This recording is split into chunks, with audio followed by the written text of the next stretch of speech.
Kondisi Rawatripa saat ini kita walhi menilai bahwa sangat hancur karena kenapa banyak perusahaan-perusahaan besar yang sudah berdiri di Rawatripa, dan seharusnya Rawatripa itu harus dilindungi karena di Rawatripa itu mengandung begitu banyak karbon.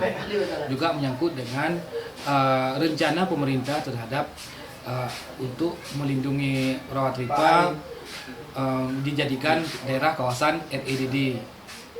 Apa itu REDD? REDD itu adalah program tentang penjualan karbon.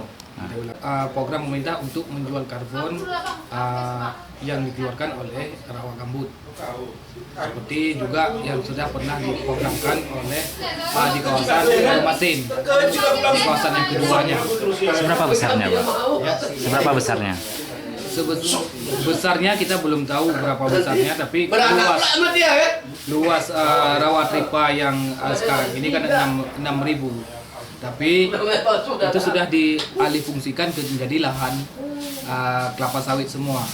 Yang kita perjuangkan selama ini adalah 1.600.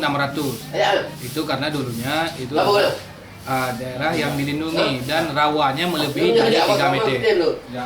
Ini dalam undang-undang, dalam peraturan pemerintah tahun 2011 mengeluarkan bahwa dilarang membuka lahan di dalam rawa, baik itu di atas 1 meter, baik itu di atas 3 meter maupun di 1 meter. Harapan kita dari walhi dengan kedatangan Menteri Kehutanan ke Aceh ini adalah sangat positif. Kita menilai, kita mengharapkan kepada Pak Menteri agar ini benar-benar diperhatikan dan juga menjadi desakan kepada pemerintah Aceh, baik itu gubernur maupun Bupati Nagan Raya, untuk lebih memperhatikan Rawatripa.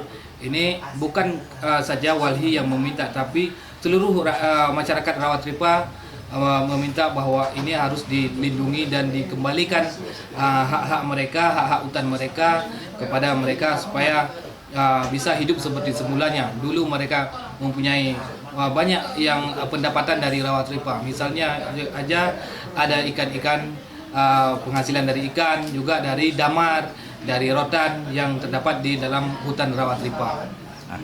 Nama apa, Pak? Yusriadi, staf advokasi walhi Aceh.